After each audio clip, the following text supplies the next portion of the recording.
नमस्कार साथियों। आज का सेशन बहुत ही ज्यादा इन्फॉर्मेटिव एंड मजेदार होने वाला है क्योंकि आज हम बात करेंगे हमारे पड़ोसी मुल्क के बारे में। उसको एक खिताब दिया जाता है a global factory for terrorist. And India के अंदर जो भी टेररिस्ट एक्टिविटीज होते हैं उसका लिंक कहीं ना कहीं हम पाकिस्तान के साथ ट्रेस कर सकते हैं।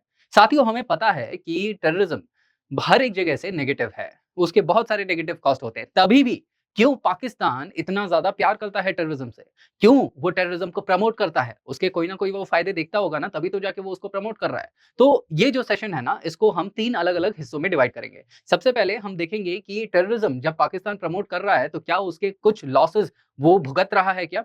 उसके बाद क्या है वहाँ का पावर स्ट्रक्चर जो इस टेररिज्म को प्रमोट कर रहा है? एंड फाइनली वो टेररिज्म को प्रमोट ही क्यों कर रहा है जब उसको इतने ज़्यादा नेगेटिव इम्पैक्ट हो रहे हैं उसके देश में तो? तो इसी के अंदर सबसे पहले अगर मैं बात करूँ तो इसके इकोनॉमिक लॉसेस की बात करते हैं। साथियों, ऐसा कहा जाता है कि 9/11 का जो हमला हुआ था, उसके बाद से लेके लगभग 17-18 सालों के बीच में पाकिस्तान को नियरली 126 बिलियन डॉलर्स का लॉस हुआ है। और ये जो इतना बड़ा लॉस है, वो पाकिस्तान के लिए एक बहुत बड़ा अमाउंट है क्योंकि आज के समय में पाकिस्तान 3 से 4 बिलियन डॉलर के लिए अलग-अलग देशों के सामने जाके वो अपने हाथे फैला रहा है। तो वो एक बहुत बड़ा अमाउंट है। इसके अलावा हम देख सकते हैं कि ये टेररिज्म की वजह से बहुत सारे indirect and direct cost associated है और वही इनडायरेक्ट और डायरेक्ट कॉस्ट कहीं न कहीं टोटल अमाउंट इससे ज़्यादा कर देता है। और अगर मैं 2024 तक की बात करूँ, तो वो 126 बिलियन या 123 बिलियन से भी बहुत ज़्यादा अमाउंट हो जाता है आज के टाइम में। अपार्ट फ्रॉम दैट, इसी इकोनॉमिक लॉस में अब देखिए इतना बड़ा इकोनॉमिक लॉस हो रहा है, तो ज़ाहिर-सी बात है उनके बिज़नेस एक्टिविटीज़ चल पाएँगे क्या? नहीं चल पाएँगे ना, क्योंकि टेररिज्म जाके अब हफ्ता वसूली करेंगे या वहाँ पर बम ब्लास्ट होंगे या वहाँ पर अंडरग्राउंड एक्टिविटी होंगी, तो कोई भी वहाँ पर जाके बिज़नेस थोड़ी एस्टैब्लिश करेगा। एंड जब बिज़नेस ही नहीं होंगे, तो वहाँ पर किसी को अगर नया बिज़नेस वहीं के व्यक्ति को अगर शुरू करना है, तो उसका कॉस्ट भी तो बहुत ज़्यादा हाई होगा। तो ईज़ ऑफ डूइंग बिज़नेस नहीं होगा, कॉस्ट ऑफ डूइंग बिज़नेस बहुत ज़्यादा हाई होगा। ये हो रहा है तो इन्वेस्टमेंट वहाँ पर नहीं होगा और अगर इन्वेस्टमेंट नहीं होगा, तो क्या उनके प्रोडक्ट्स इतने हाई क्वालिटी के रहेंगे क्या? नहीं रहने वाले। और जब प्रोडक्ट्स ही हाई क्वालिटी के नहीं है, तो क्या वो एक्सपोर्ट लायक रहेंगे क्या? नहीं।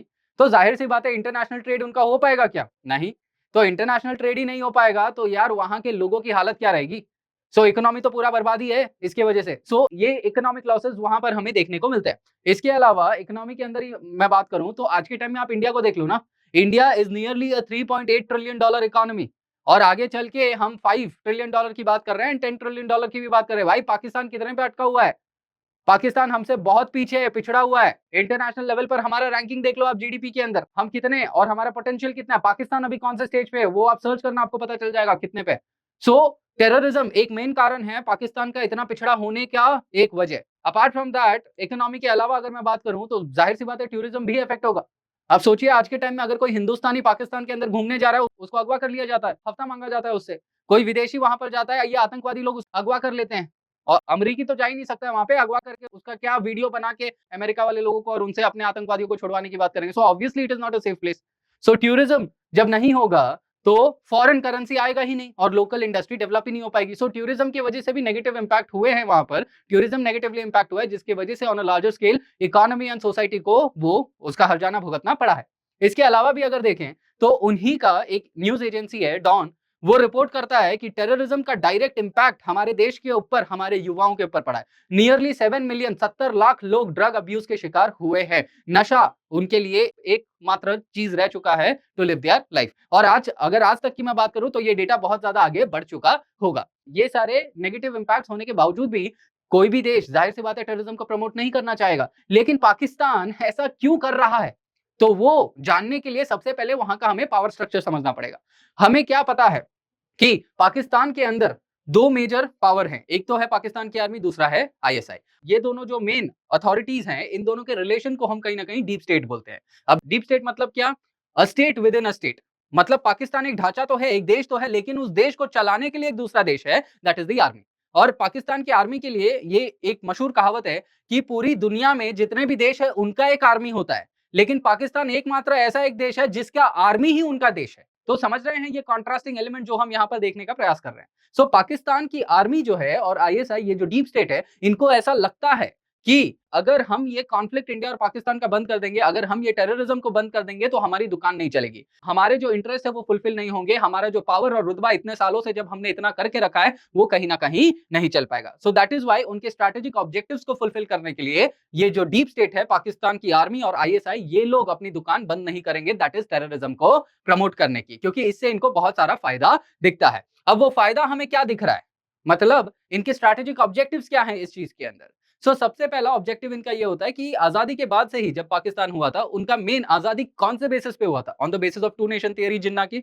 जिन्ना ने जब उस टाइम पे बोला था कि इस्लाम को बचाना पड़ेगा क्योंकि एक हिंदू राष्ट्र है इंडिया, वही आइडियोलॉजी से पाकिस्तान भी बनता है, और पाकिस्तान का जो आर्मी है उस टाइम पे, उसका भी यही आइडियोलॉजी होता है कि पाकिस्तान के अंदर ही इस्लाम है, इंडिया के अंदर का जो इस्लाम है वो खतरे में है, इसके लिए हमें एक इस्लामिक देश बनाना पड़ेगा।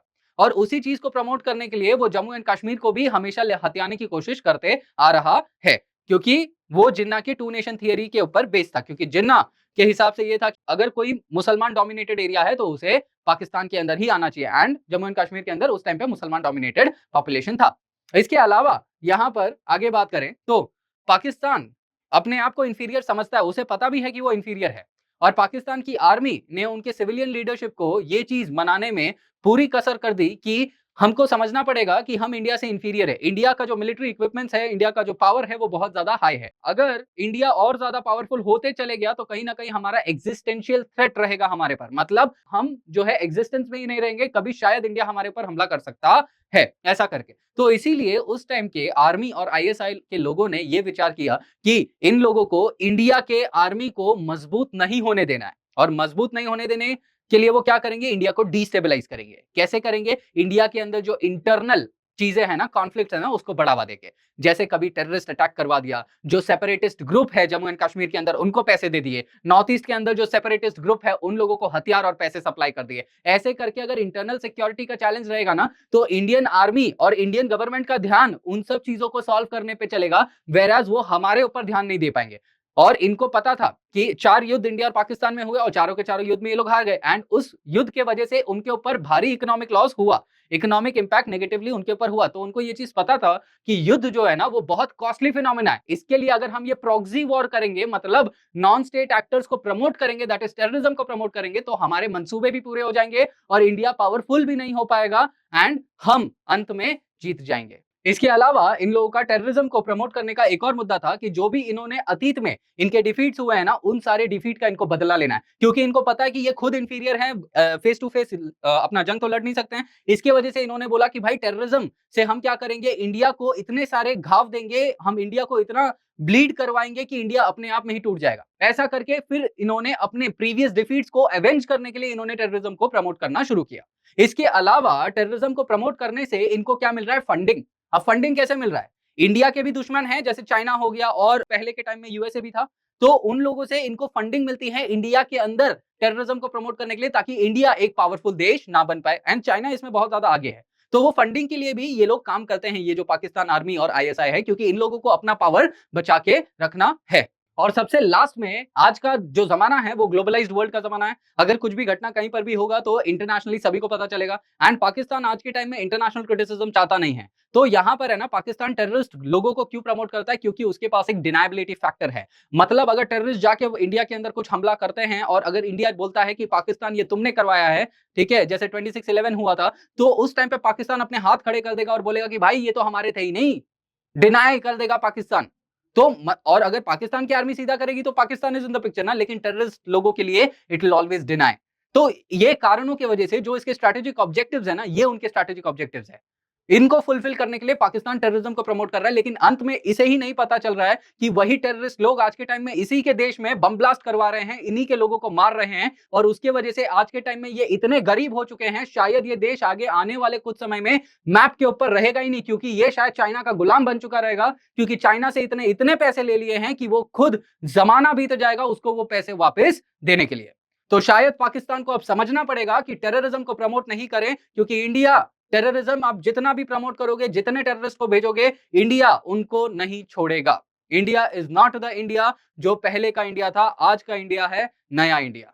So with this I will and this particular session, and please understand, कोई भी मेरे सेशंस कंट्रोवर्सी के लिए नहीं होंगे, वो हमेशा आपको एक नया पहलू, एक नया मुद्दा, एक डिफरेंट पॉइंट ऑफ व्यू देने का प्रयास करेंगे। सो हमेशा इसको एजुकेशनल पॉइंट ऑफ व्यू से ही लेना है, do not take it in a negative point of view. So with this, I rest this particular session. Thank you everybody for watching. Please do like, share and subscribe.